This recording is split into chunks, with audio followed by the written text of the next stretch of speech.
Very good morning అందరికీ prime 9 news paper అనాలిసిస్కి కార్యక్రమానికి స్వాగతం. ముందుగా ఈనాడు పేపర్లో ఉన్నటువంటి వార్తా విశేషాలు ఏంటి ఇప్పుడు చూసే ప్రయత్నం చేద్దాము. సో ఇక్కడ ఉన్నటువంటి పేపర్లో ముఖ్యాంశాలు ఏంటంటే అణుమెలికి చేదు గుళిక, అంటే అణు ఒప్పందానికి సంబంధించి అమెరికా, ఇరాన్, పాకిస్తాన్లో నిన్న భేటీ అవడం జరిగింది. అయితే అణు ఒప్పందానికి ఇరాన్ ససేమిరా అని చెప్పడంతో అమెరికా అధ్యక్షులు కూడా దీని మీద తీవ్రంగా స్పందించారు. అంతేకాదు డొనాల్డ్ ట్రంప్ హెచ్చరికలు జారీ చేశారని చెప్పాలి. హార్మోజు జలసంధికి సంబంధించి చాలా విషయాల మీద కొంచెం తటస్థంగా ఉన్నట్టుగా అనిపించింది.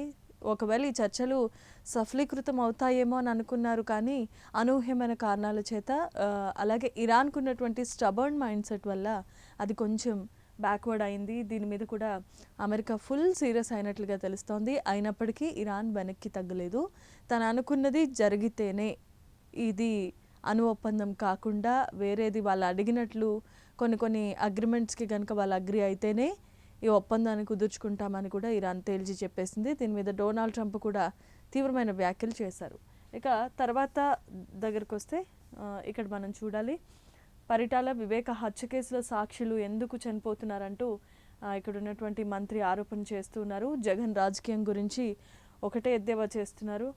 దీనికి సంబంధించి కోట్ల రూపాయల విలువైన భూమిని కూడా వీరంతా ఇది చేశారంటూ నిమ్మల రామానాయుడు ఆరోపణలు గుప్పించారు జగన్ మీద.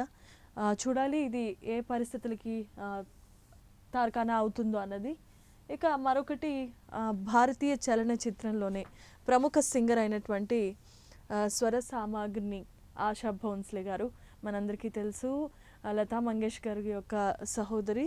ఆమె చనిపోయిన కొన్ని సంవత్సరాల్లోనే ఈమె కూడా చనిపోవటం బాలీవుడ్కే కాదు ఆమె అభిమానులకి అలాగే అందరికీ కూడా తీవ్రమైన కలతని తీసుకొచ్చిందని చెప్పాలి. ఎంతో మంచి మంచి పాటలు, హృదయానికి హత్తుకునేటటువంటి పాటలు, చాలా ఎమోషనలే కాదు, ఫాస్ట్ బీట్, ఫోక్, అలాగే లాంగ్వేజ్ ఏదైనా సరే ఇప్పటి వరకు కొన్ని వేల రకాల పాటలు కొన్ని భాషలలో కూడా పాడి వినిపించారు. అలాంటి ఆమె కన్నుమూయటం ఇప్పుడు ప్రతి ఒక్కరికి చింత కలుగజేస్తోంది. అంతేకాదు ఈరోజు ముంబై తన నివాసంలో అక్కడి నుండి భౌతిక కాయాన్ని తరలించే అవకాశాలు ఉన్నాయి. ఎందుకనంటే చాలామంది అభిమానుల దర్శనార్థం అక్కడే ఉంచారు. ఇవాళ మధ్యాహ్నానికి ఈమె అంత్యక్రియలు కూడా అవుతాయి.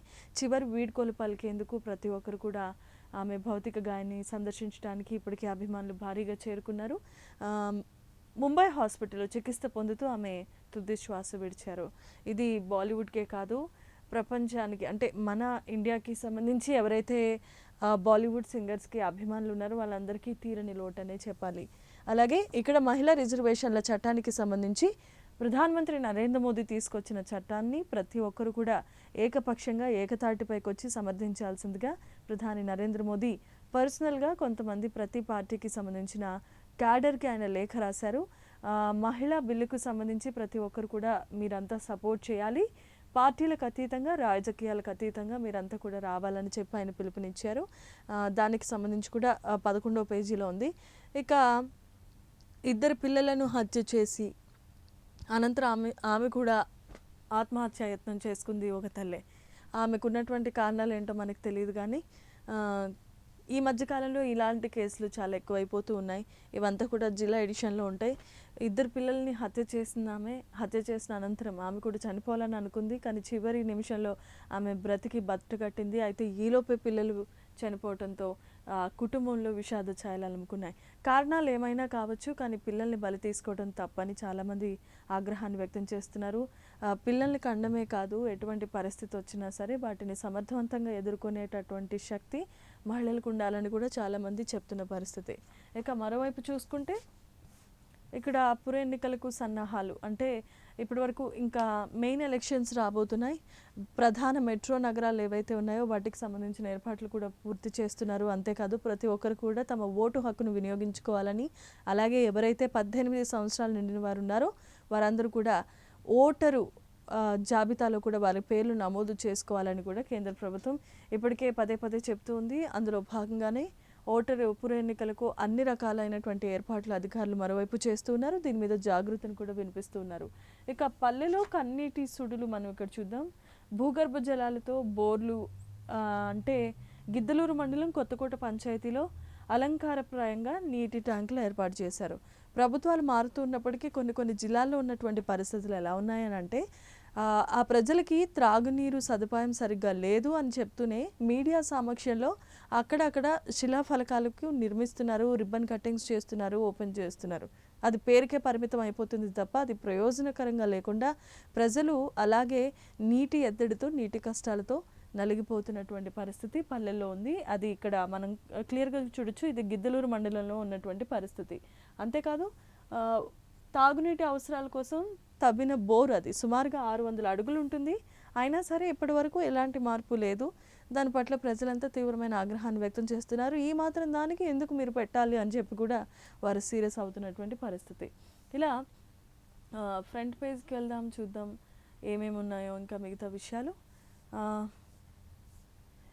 ఇక్కడ అంతేకాదు ఇక్కడ మనం చూస్తున్నాము ఎస్ఆర్ఎం యూనివర్సిటీలో క్వాంటమ్ టెస్ట్ బెడ్ అనేది ఏర్పాటు చేశారు. అమరావతి ఇప్పుడు క్వాంటమ్ వ్యాలీ హబ్గా తయారు కాబోతోంది. దీనికి సంబంధించి ఇప్పటికే కేంద్ర ప్రభుత్వం యొక్క సహకారంతో రాష్ట్ర ప్రభుత్వం అమరావతి రాజధానిని నిర్మిస్తూ ఉన్నారు. అయితే యువతకి మెయిన్ ఉద్యోగ ఉపాధి లక్ష్యాలు చేజిక్కించుకునే విధంగా ఇప్పటికే సన్నాహకాలు చేస్తున్నారు. ఇందులో భాగంగా ఇలాంటి వాటిని అమరావతిలో ఎస్ఆర్ఎం యూనివర్సిటీతో ఏర్పాటు చేసిన క్వాంటమ్ టెస్ట్ బెడ్ ఇది. అంటే మనం వేరే వాళ్ళ మీద అంటే డిపెండ్ అవ్వకుండా ఏదైనా చాలా సిస్టమ్స్ని తీసుకొని వస్తున్నారు. అందులో ఆ కంప్యూటర్ విభాగాలకి సంబంధించినవి ఏవైతే పరికరాలు ఉంటాయో అది వేరే వాళ్ళ మీద లేదా వేరే దేశం మీద మనం ఆధారపడకుండా మనమే స్వయంగా ఉత్పత్తి చేసుకునే విధంగా అమరావతిలో దీన్ని ఒకదాన్ని ఏర్పాటు చేశారు. అందులో భాగంగా ఇది మనం ఇక్కడ ఈ ఫోటోలో గమనించవచ్చు. ఆ స్పేర్ పార్ట్స్ అని చెప్పొచ్చు, లేదా వేరే ఇతర విడి భాగాలు ఏవైతే ఉంటాయో వాటిని తయారు చేసే విధంగా అమరావతి రూపొందించబడుతోంది. ఇక్కడ మనం చూసాం ఇందాకే అమెరికా ఆల్రెడీ దీని మీద హెచ్చరికలు జారీ చేసింది. ఇరాన్ కనుక తన పంతాన్ని మార్చుకోకపోతే ఖచ్చితంగా యుద్ధమే శరణ్యమని ఇక్కడ ట్రంప్ వార్నింగ్ ఇస్తున్న పరిస్థితి. అలాగే మనం తెలంగాణ ఇంటర్ ఫలితాలు కూడా నిన్ననే రిలీజ్ అయినాయి. చాలామంది తమ పిల్లలు భవిష్యత్తు తెలంగాణలో ఏ విధంగా ఉండబోతోందని చూస్తే ఎప్పుడూ లేని విధంగా రికార్డ్ స్థాయిలో 71.61% మంది ఉత్తీర్ణత సాధించారు. ఇది ఒక రికార్డ్ అనే చెప్పుకోవాలి. ఇందులో జెండర్ని మనం ఇలా సపరేట్ చేసి మాట్లాడుతూ ఉంటారు, కానీ ఈసారి ఇద్దరు అంటే విద్యార్థినీలు కూడా సరి సమానంగానే అధికంగా 4.18% అంటే లాస్ట్ ఇయర్తో కంపేర్ చేస్తే ఈ ఇయర్ అత్యధికంగా ఒక 4% అధికంగా ఉత్తీర్ణత సాధించారు. దాని పట్ల పేరెంట్స్ మరియు చాలామంది కూడా మంచి ఆనందాన్ని అయితే వ్యక్తం చేస్తున్నారు. ఇక్కడ మనం చూసుకోవచ్చు ఎండాకాలం సందర్భంగా గరిష్ట కనిష్ట ఉష్ణోగ్రతలు ఈ విధంగా ఉన్నాయి. 42 కర్నూలు, అనంతపురం, కడప, రాజమహేంద్రవరం. అంటే ఇక్కడ మనం చూసుకున్నట్లయితే విశాఖపట్నం, శ్రీకాకుళం, ఒంగోలు, తర్వాత తాడేపల్లిగూడెం, నర్సాపురం, నెల్లూరు ఇవన్నీ మినహా మిగతావన్నీ కూడా 42 ఉష్ణోగ్రతలు అంటే గరిష్ట కనిష్ట ఉష్ణోగ్రతలు ఈ విధంగా ఉన్నాయి. ఎండాకాలం చాలా ఎక్కువగా ఉంటుంది కాబట్టి ఎండ తీవ్రత నుండి మనం తప్పించుకోవడానికి తీసుకోవాల్సినటువంటి ప్రికాషన్స్ అన్నీ కూడా తీసుకోమని వైద్యులు ఇక్కడ మనకి సూచిస్తున్నారు. ఇక మనం ఈనాడు అయిపోయింది, సాక్షికి వద్దాము. సాక్షికి వచ్చేసరికి నారీశక్తి వందనం కోసం మనం ఇక్కడ ఆల్రెడీ ఇందాక మాట్లాడుకున్నాము మహిళా రిజర్వేషన్ బిల్లుకి సంబంధించి. అలాగే ప్రధానమంత్రి చాలా రకాలైనటువంటి స్కీమ్స్లో భాగంగా నారీశక్తి వందన్ దానికి కూడా ఇక్కడ ఉంది. ప్రధానమంత్రి ఈ స్కీమ్ని ప్రవేశపెట్టబోతున్నారు. లోక్సభ, రాష్ట్రాల శాసనసభల్లో మహిళలకు 33% రిజర్వేషన్ నేను ఖచ్చితంగా ఇస్తాను, దానికి మాది గ్యారంటీ అంటూ ప్రధానమంత్రి ఇక్కడ భరోసా కల్పిస్తున్నటువంటి ఫోటో మనం ఇక్కడ చూడొచ్చు. అలాగే సైనిక దళాల్లో కూడా మహిళలకు ఉద్యోగాలు కల్పించే విధంగా అంటే ఆర్మీ, నేవీ, అలాగే ఎయిర్ ఫోర్స్, ఈ ఫోర్సెస్ ఏవైతే ఉన్నాయో త్రివిధ దళాలు ఏవైతే ఉన్నాయో దాంట్లో కూడా మహిళలకి రిజర్వేషన్ ఇవ్వటం వల్ల ఉద్యోగ అవకాశాలు అలాంటి విభాగాల్లో కూడా వచ్చే అవకాశం ఉంది. మహిళలు కూడా దాని గురించి ఎదురు చూస్తూ ఉన్నారు. చూద్దాం ఏమవుతుందో. ఇక దేశంలో గుర్తింపు కలిగిన 48% అంకుర సంస్థలు తప్పకుండా ఒక మహిళా డైరెక్టర్ ఉండే విధంగా మేము చూస్తామంటూ కూడా ప్రధానమంత్రి వాగ్దానం చేశారు. ఇక్కడ మనం చూసుకోవచ్చు చర్చలు విఫలం. ఇందాకే మనం మాట్లాడుకున్నాం డిమాండ్లపై వెనక్కి తగ్గని అమెరికా, ఇరాన్. అంటే ఇద్దరు కూడా సరైనటువంటి అవగాహన లేదు. అది కూడా పాకిస్తాన్లో ఏర్పాటు చేసిన ఈ సభలో వారి ఇరువురు సరైన మాటలు లేకపోవడం వల్ల అది విఫలమైందని చెప్పాలి. ఇక యుద్ధం ఆగే పరిస్థితి అయితే లేదు. మరి ఐక్యరాజ్య సమితి మిగతా దేశాలు దీని మీద ఎలా స్పందిస్తాయో చూడాలి, ఎదురు చూద్దాం. అలాగే ఇక్కడ మనం చూడొచ్చు ఆరోగ్యశ్రీ ట్రస్ట్లో వసూళ్ల రాజాలు. ఆరోగ్యశ్రీ అనేది ప్రజలందరికీ ఉపయోగకరంగా ఉండాలని చెప్పి ప్రభుత్వం ఎంతో ప్రతిష్టాత్మకంగా తీసుకొచ్చిన పథకం. దీనివల్ల నిరుపేదలైనటువంటి వారు, మధ్యతరగతి వారు కూడా ప్రయోజనాలు పొందే విధంగా అన్ని రకాల వ్యాధులు లేదా ట్రీట్మెంట్స్ లేదా సర్జరీలకి సంబంధించి ఆరోగ్యశ్రీ ఉపయోగపడే విధంగా దీన్ని తీసుకొచ్చారు. దీంట్లో కూడా లంచాలు తీసుకొని వసూలు చేస్తున్న వారి పరిస్థితి చూస్తుంటే చాలా బాధాకరంగా అనిపిస్తుంది. ఎందుకనంటే ఆరోగ్యశ్రీని ఎందుకు పెట్టుకుంటాం? ఏదైనా మనకి కలిసి వస్తుంది లేదా ఏదైనా కొంచెం ఖర్చు తగ్గుతుంది, తద్వారా మిగతా విషయాలు మేనేజ్ చేసుకోవడానికి వీలుగా ఉంటుందని చెప్పి అనుకుంటారు. కానీ అందులో కూడా ఇలాంటి లంచాలు అడిగే మోసగాళ్ళు ఉన్నప్పుడు ఖచ్చితంగా ప్రభుత్వం ఏ విధమైన చర్యలు తీసుకుపోతుంది, అధికారులు వీటి మీద ఎలాంటి కార్యాచరణ రూపొందించబోతున్నారు అన్న దానిపై సర్వత్రా ఆసక్తి నెలకొంది. చూద్దాం ఏమవుతుందో. అలాగే కూరగాయలు పెట్టుబడి ధరలు మనం చూడొచ్చు. ఇప్పుడు ఉన్నటువంటి ప్రపంచంలో ఆర్థిక ఇబ్బందులు ఒకవైపు అయితే యుద్ధం దీనికి ప్రధాన కారణంగా తెలుస్తోంది. ఒక దేశం తర్వాత మరొక దేశం యుద్ధాలు చేసుకొని కొట్టుకొని చచ్చిపోతున్నారు. దీనివల్ల ఏంటంటే ఎక్స్పోర్ట్ ఇంపోర్ట్ తగ్గిపోతుంది, విమానాల రాకపోకలు తగ్గిపోతున్నాయి.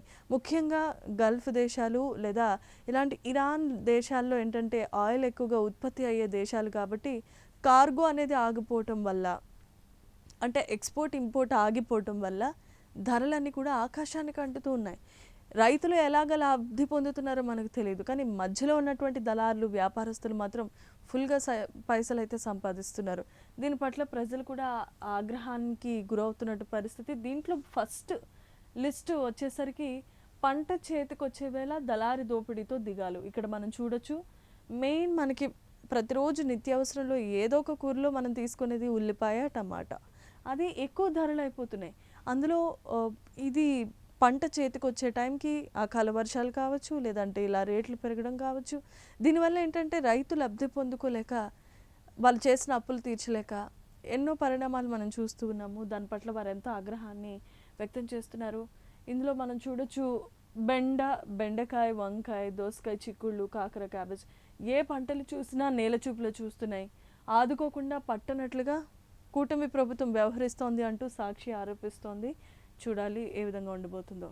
అలాగే ఇక్కడ మనం చూడొచ్చు ఎండలు విపరీతంగా పెరిగిపోతున్నాయి. లాస్ట్ ఇయర్ ఈ టైం కల్లా మనకి వర్షాలు పడి చాలా గందరగోళాన్ని సృష్టించాయి. ఎక్కడ పడితే అక్కడ దానివల్ల డ్రైనేజ్లు, నీటి సమస్యలు, అలాగే వాహనదారులు రాకపోకలకి తీవ్రమైన ఇబ్బందులు, పంటలు కూడా చాలా వరకు నాశనం అయిపోయినాయి. కానీ ఈ సంవత్సరం మనం చూడొచ్చు చాలా చోట్ల 43 డిగ్రీలకి పైగా ఎండ అనేది ఇప్పుడు కురుస్తోంది. అంటే దానివల్ల ఏంటంటే పంటలు బాగా పండుతాయి, లేదంటే ఒకేసారి భారీగా వర్షం రావచ్చు. అలాగే చాలామంది కూడా నీరసించిపోతూ ఉంటారు. ఇలా చాలా రకరకాలైనటువంటి పరిస్థితులు రాష్ట్రంలో ఉండబోతున్నాయి. 2 తెలుగు రాష్ట్రాల్లో కూడా ఎండలు విపరీతంగా ఉండటం వల్ల ఇక్కడ ఉన్నటువంటి పరిస్థితి 43 డిగ్రీలకు పైగా అంటే మనిషి తట్టుకోలేడు. కాబట్టి దానికి సంబంధించిన ప్రికాషన్స్ చూడాలి. అలాగే కొన్ని చోట్ల అయితే వడగాళ్ళు కూడా వీస్తాయని ఇప్పటికే వాతావరణ శాఖ హెచ్చరికలు జారీ చేస్తుంది.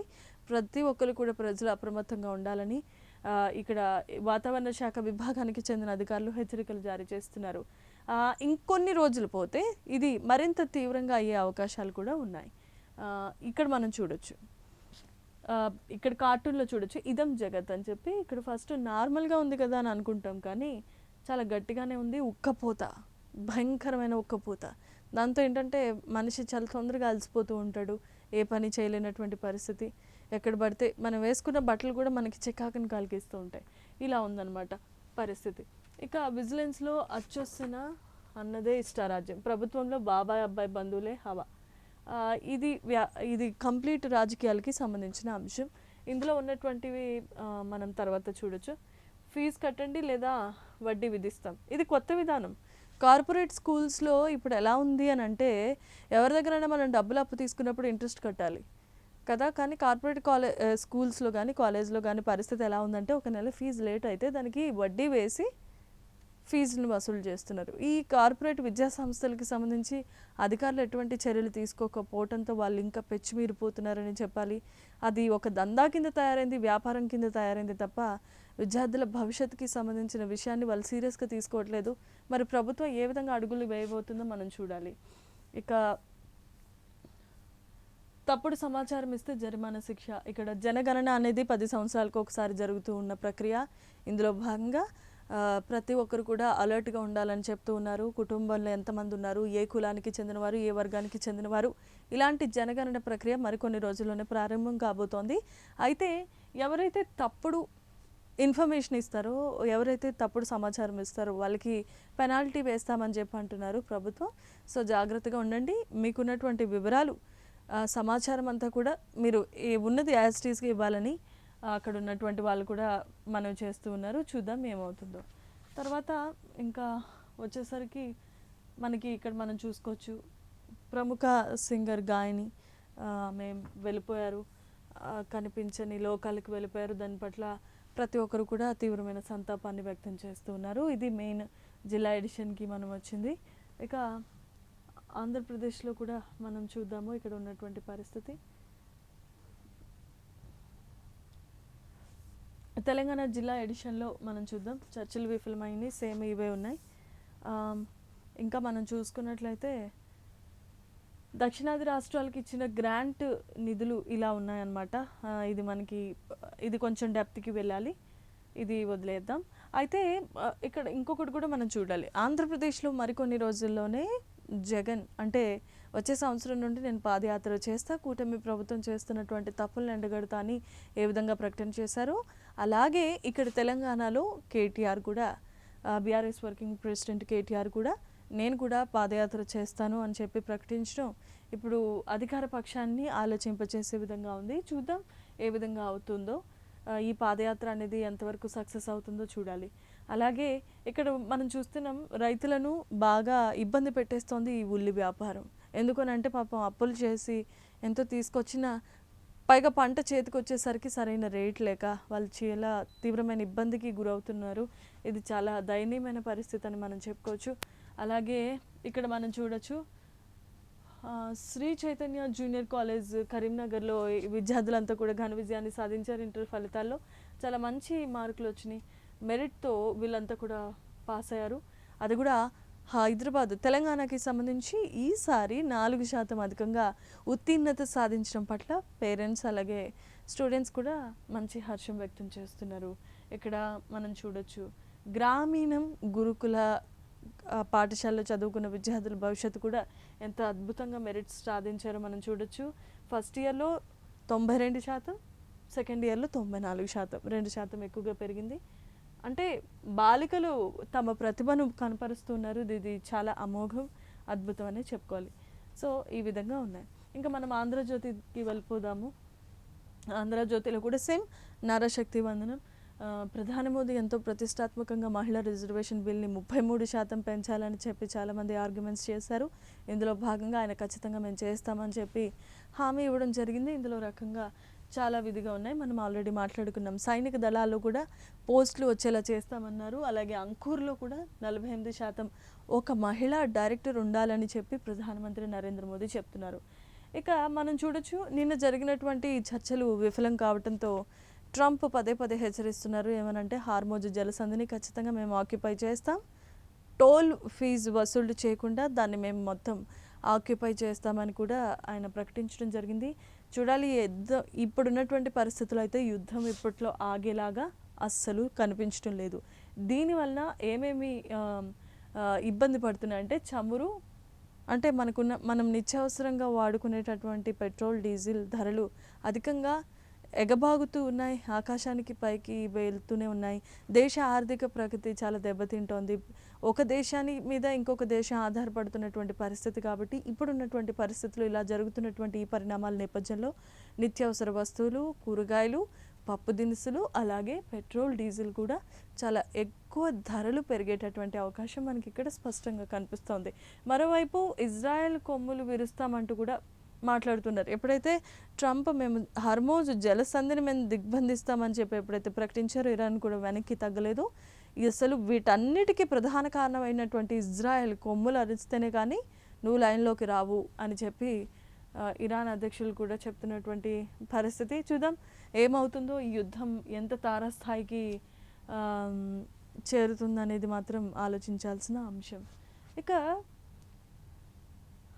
అందమైన అమ్మాయి ఇక్కడ మనం ఇది చూడొచ్చు. ఈయన ఆర్మీ చీఫ్ ఎవరైతే ఉన్నారో, ఉగాండా ఆర్మీ చీఫ్ ఎవరైతే ఉన్నారో ఆయన ప్రధాన డిమాండ్లు చేస్తూ ఉన్నారు. ఇది కొంచెం సిల్లీ థింగ్గా ఉండొచ్చు. నేను పెళ్లి చేసుకుంటాను అంటున్నాడు. అందమైన అమ్మాయిని ఎవరైనా ఉంటే పంపించండి, నేను పెళ్లి చేసుకుంటానని చెప్పి అంటున్నారు. సైనిక కార్యకలాపాలకు 100 కోట్ల రూపాయల డాలర్స్ ఇవ్వండి అంటున్నాడు. 30 రోజుల్లో స్పందించుకుంటే దౌత్యపరంగా తీవ్రమైన పరిణామాలు ఉంటాయని కైనర్ గాబా మనకి చెప్పారు. అంటే ఇజ్రాయెల్ సైనికులకు పంపించేందుకు నేను చాలా సిద్ధంగానే ఉన్నానని చెప్పి వ్యాఖ్యానించారు. ఈ నేపథ్యంలో చూడాలి పరిస్థితులు ఏ విధంగా ఉంటాయో. చాలా సీరియస్గా జరుగుతున్నటువంటి డిస్కషన్స్లో కూడా ఇలాంటి సిల్లీ సిల్లీ థింగ్స్ రావడం అనేది కొంచెం ఆశ్చర్యానికి గురి చేసేటటువంటి అంశం. చూడాలి ఇది ఎలాంటి పరిస్థితులకి దారితీస్తుందో. అలాగే ఇక్కడ మనం చూడొచ్చు నిమ్మల వైసీపీ రాజకీయ పార్టీపై ఆయన విరుచుకు పడుతున్నటువంటి పద్ధతి. జగన్ గొడ్డలి రాజకీయ ఉగ్రవాదం కంటే భయంకరం. ఎందుకనంటే వైఎస్ జగన్ ఫ్యాక్షనిస్ట్ ఫ్యామిలీ నుండి వచ్చారు కాబట్టి వాళ్ళని గొడ్డలి కత్తులతోనే సంబోధిస్తూ ఉంటారు. సో దాన్ని వారు ఎండగట్టే ప్రయత్నం చేస్తున్నారు. ఈ రాజకీయాలన్నీ కూడా ఏ చర్చకు దారితీస్తాయో మనకు తెలీదు. ఒకరిపై ఒకరు విమర్శలు ప్రతి విమర్శలు చేసుకుంటూ రాజకీయాన్ని ఒక వేరే విధంగా, అంటే ప్రజల కోసం ఉపయోగపడే విధంగా కాకుండా ఒకరిపై మరొకరు విమర్శలు చేసుకోవడంతోనే మనకి కాలం గడిచిపోతుంది. చూడాలి ఇది ఎంతవరకు వెళ్తుందో అనేది. ఇక ట్రాన్స్కోలో రిపీట్ దందా. ఇందులో మనం చూడొచ్చు కరెంట్ అనేది ఇప్పుడు చాలా ఇంపార్టెంట్ అయినటువంటి అంశం. కరెంట్లో కూడా బాగా రేట్లు పెరిగిపోయినాయి. ఎందుకనంటే కరెంట్ ఇప్పుడున్నటువంటి పరిస్థితుల్లో సామాగ్రిని కొనుగోలు చేసుకోవాలంటే, లేదంటే మనకి విద్యుత్ అవసరం అయిపోయింది. ఈ పెట్రోలు డీజిల్ ఎలా అయితే ధరలు పెరిగిపోతూ ఉన్నాయో కరెంట్ ధరలు కూడా పెరిగేటటువంటి అవకాశం ఉంది. 540 కోట్ల రిపీట్ ఆర్డర్లు అస్మదీయులకు కాంట్రాక్టర్లు, అంటే వీళ్ళు కూడా వేరే ఒక ధర్నా చేసేటటువంటి పరిస్థితి కనిపిస్తోంది. వాళ్ళ వేతనాలు పెంచాలని, అలాగే వాళ్ళకు ఉన్నటువంటి నిధుల కోతలో కూడా చాలా రకాలైనటువంటి అలసత్వం ప్రదర్శిస్తోందని ఇలా చాలా రకాలైనటువంటి ఆరోపణలు ఉన్నాయి. చూడాలి. ఇక మనం చూడొచ్చు కాలేజ్కి వెళ్ళి చదవాల్సిందే. ఈ బీఈడి బీపీఈడి కోర్సులపై ఉన్నత విద్యాశాఖ కీలకమైన నిర్ణయం తీసుకుంది. ఎవరైతే ఓపెన్గా మేము కట్టుకుంటామో, ప్రైవేట్గా కట్టుకొని ఇంట్లో ఉండే ప్రిపేర్ అయ్యి చదువుతాం అన్న వాళ్ళకి కొరడా జుల్పించింది విద్యాశాఖ. ఎందుకనంటే పిల్లలకు విద్యాబోధన అందించాల్సినటువంటి ఈ ఏదైతే బీఈడి బీపీఈడి కోర్సులు ఉన్నాయో వాటిని మీరు ఖచ్చితంగా ప్రాక్టికల్గా మీరు అటెండ్ అయ్యి కాలేజ్లో చదివి తీరాల్సిందే అని చెప్పి ఖరాఖండిగా చెప్పింది. చూడాలి ఇందులో ఏమైనా మార్పు వస్తుందేమో. మళ్ళీ ఇక్కడ కూడా మనం చూడొచ్చు జనగణనకు ప్రజలంతా సహకరించాల్సిందిగా కేంద్ర ప్రభుత్వం ఇప్పటికే ఆదేశాలు జారీ చేసింది. ప్రతి 10 సంవత్సరాలకు ఒకసారి జనగణన చేయటం అనేది పరిపాటి. ఇందులో నేపథ్యంగా ప్రజలంతా కూడా తప్పుడు ఇన్ఫర్మేషన్ ఇవ్వద్దు. మీ కుటుంబంలో ఎంతమంది అయితే ఉన్నారో అంతమందికి సంబంధించిన ఇన్ఫర్మేషన్ ఇవ్వాలి. మీరు ఏ కులానికి చెందినవారు, ఏ ప్రాంతానికి చెందినవారు అన్నది కరెక్ట్ ఇన్ఫర్మేషన్ ఇవ్వటం వల్ల ప్రభుత్వానికి, తద్వారా రాబోయే రోజుల్లో ఎటువంటి పథకాలు తీసుకురావాలన్నా, ఏ రిజర్వేషన్కి సంబంధించిన బిల్లు పాస్ చేయాలన్నా వీళ్ళ దగ్గర ఉన్నటువంటి కరెక్ట్ అయిన ఇన్ఫర్మేషన్తో వాటిని ఏవైతే ఫలాలు ఉంటాయో అవి ప్రతి ఒక్కరు అనుభవించే విధంగా కేంద్ర ప్రభుత్వం ఒక ప్రణాళిక రూపొందిస్తుంది. కాబట్టి దీనికి మనం అందరం కూడా సహకరించాలని చెప్పి కేంద్ర ప్రభుత్వం ఇప్పటికే విజ్ఞప్తి చేసింది. మీరు ఈ విషయాన్ని గమనించాలి. ఇక V6కి వచ్చేద్దాం. V6లో మనం ఇక్కడ చూస్తున్నట్లయితే లెజెండరీ సింగర్ ఆశా భోన్స్లే కన్నుమూశారు. చాలా తీవ్రమైన దిగ్భ్రాంతికి గురవుతున్నారు ఫ్యాన్స్ ప్రతి ఒక్కరు కూడా. ఇవాళ ఆమె భౌతిక గాయాన్ని ఖననం చేసే పరిస్థితి కనిపిస్తోంది. చూడాలి. ఇప్పటి వరకు అయితే అభిమానుల దర్శనార్థం అక్కడ ఉంచారు. ఇవాళ ఎట్టి పరిస్థితుల్లో కూడా ఆమె భౌతిక గాయాన్ని తీసుకొని వెళ్తారు. ఇది అభిమాన లోకానికి తీరని లోటనే చెప్పుకోవాలి. ఆమె ఆత్మకు శాంతి కలగాలని మనం అంతా ప్రార్థిద్దాం. అలాగే ఇక్కడ మనం చూసుకున్నట్లయితే నారీ శక్తి వందనం మనం ఆల్రెడీ మాట్లాడుకున్నాము. ప్రధానమంత్రి నరేంద్ర మోదీ నారీ శక్తికి సంబంధించి ఇప్పటికే చాలా రకాలైనటువంటి తీసుకొచ్చారు, బిల్లును కూడా పాస్ చేశారు. ఇంకా మనం చూస్తే ఇంటర్ ఫలితాల్లో ఇది అమరావతికి హైదరాబాద్కి సంబంధించింది. ఇంటర్ ఫలితాల్లో ఫస్ట్ ఇయర్లో 66.94% రాగా సెకండ్ ఇయర్లో 75.61 మంది పాస్, అంటే ఉత్తీర్ణత శాతం పెరుగుతూ వస్తుంది. ఇది చాలా మంచి విషయం, మంచి పరిణామం. పిల్లలకి ఇప్పుడైనా చాలా సీరియస్నెస్ వచ్చింది చదువు మీద అన్నది ఇప్పుడు మనకి ఇక్కడ ఉన్నటువంటి ఫలితాల ద్వారా స్పష్టంగా అర్థమవుతుంది. ప్రతి ఒక్కరు కూడా మంచిగా చదువుకోవాలి. ఇందులో ఈ సంవత్సరం అయితే ప్రపంచం సృష్టించారని చెప్పాలి. ముఖ్యంగా తెలంగాణలో 2 తెలుగు రాష్ట్రాల్లో కూడా మంచి ఫలితాలు వచ్చినాయి. కానీ తెలంగాణలో కొంచెం 4% అధికంగా రావడంతో ఇక్కడ ఉన్నటువంటి పేరెంట్స్, అలాగే విద్యా సంస్థలు, అలాగే విద్యార్థులు కూడా చాలా ఆనందాన్ని వ్యక్తం చేస్తున్నారు. ఇక్కడ మనం చూడాలి, ఇట్లా రిజల్ట్స్ వచ్చినాయో లేదో, అందరూ ఆనందంగా సెలబ్రేట్ చేసుకుంటున్నారో లేదో, ఈలోపే 4 స్టూడెంట్స్ ఆత్మహత్యాయత్నం చేసుకున్నారు. తాము ఎక్కడ ఫెయిల్ అయిపోతామో అనే టెన్షన్తో, లేదా పేరెంట్స్ ఏమంటారు, ఫ్రెండ్స్ ఏమంటారు అని చెప్పి భయంతో పిల్లలు ఇక్కడ చనిపోయినటువంటి పరిస్థితి మనం చూస్తున్నాం. ఊరేసుకొని 3 చనిపోయారు. రైలు కింద పడి మరొకరు చనిపోయారు. ఇది చాలా బాధాకరం. ఫెయిల్ అయితే అయ్యారు, మళ్ళీ కట్టుకోవచ్చు, సప్లిమెంటరీ అనేది ఉంటుంది. మీరు ఎందుకు ఇలాంటి భయంతో చనిపోతూ ఉన్నారన్న విషయము అర్థం కావట్లేదు. ఇంత చిన్న వయసులో చదువుకొని ఆనందంగా గడపాల్సిన వయసులో ఎటువంటి బాధ్యతలు లేనటువంటి జీవితం ఇది. హ్యాపీగా చదువుకొని మీ భవిష్యత్తుకు ఒక మంచి పునాది వేసుకోవాల్సినటువంటి ఈ వయసులో అటు కుటుంబానికి, అటు మీ జీవితానికి కూడా అన్యాయం చేసుకుంటున్నారు. దయచేసి యువత ఇలాంటి చిన్న చిన్న సిల్లీ థింగ్స్కి సూసైడ్ చేసుకోవడం అన్నది కరెక్ట్ కాదు. తిడితే తిడతారు, కొడితే కొడతారు, ఒక 2 దెబ్బలు. తర్వాత మళ్ళీ ఫీజు కట్టి చదివించేది మన పేరెంట్సే. ఖచ్చితంగా ఈ విషయం మీద ఒక మంచి అవేర్నెస్ కలిగి ఉండండి. మీరు చనిపోవటం వల్ల ఆ కుటుంబానికి తీరని లోటు, మీ ఫ్రెండ్స్ కానీ లేదంటే మీకు మీరే అన్యాయం చేసుకుంటున్నటువంటి విషయం. ఇలాంటి విషయాల పట్ల కొంచెం జాగ్రత్తగా ఉండాలని మనవి చేస్తూ ఉన్నాము. ఇక మనం ఇంకొక విషయం గమనించవచ్చు. సౌత్కు అన్యాయం జరగటం లేదు అంటూ 50% పెంపుతో అదనంగా సీట్లు వస్తే అందులో సగం 136 స్థానాలు. నిన్న మనం చూడొచ్చు, పునర్విభజన మొత్తం అన్ని డిపార్ట్మెంట్స్కి జరుగుతుంది. డీలిమిటేషన్ గందరగోళం నెలకొంది. ఎందుకంటే జనాభా ప్రాతిపదికన సీట్లు పెంచితే దక్షిణాది రాష్ట్రాలు రాజకీయంగా బలి కావాల్సిందే. అంటే నార్త్ ఇండియా సైడ్ ఉన్నటువంటి వాళ్ళు బలి కావాల్సిందేనంటూ వారు ఆందోళన వ్యక్తం చేస్తున్నారు. చూడాలి ఏమవుతుందో. దీనికి సంబంధించి ఎవరికి ఎటువంటి తక్కువ, అంటే ఏ విషయంలో కూడా తక్కువ కాకుండా కేంద్ర ప్రభుత్వం ఒక మంచి ప్రణాళిక రచించబోతోంది అని చెప్పొచ్చు. రైట్. ఇక 7.2 కోట్ల ఓట్లు తొలగించే విధంగా ఇది చేస్తూ ఉన్నారు. ఓట్ చోరీ అనేది ఈ మధ్యకాలంలో చాలా ఎక్కువైపోయింది. ఇందులో భాగంగా 12 రాష్ట్రాల్లో రెండవ దశ యూపీలో అత్యధికంగా 2.8 కోట్ల మంది ఓటర్లు అవుట్ అయిపోయినట్లుగా తెలుస్తోంది. తమిళనాడులో ముఖ్యంగా ఇప్పుడు మరికొన్ని రోజుల్లోనే ఎలక్షన్స్ స్టార్ట్ అవబోతున్నాయి. 97 లక్షల మందిని ఓటర్లను తొలగించారు. బెంగాల్లో కూడా 90 లక్షల పై మందిని డిలీట్ చేయడం జరిగింది. ఇక మే 1 నుంచి 2027 వరకు 2027 మే 1 నుంచి జనగణన అనే ప్రక్రియ ప్రారంభం కాబోతోంది. ప్రజలంతా సహకరించాల్సిందిగా ఇప్పటికే కేంద్ర ప్రభుత్వం విజ్ఞప్తి చేసింది. మీరు కూడా ఆ విషయాన్ని గమనించండి. ఇది మన అందరి మంచికి సంబంధించినటువంటి విషయం, దేశ ప్రగతికి సంబంధించిన విషయం. అలాగే ఇక్కడ నిన్న విషయం మనం గమనించాలి.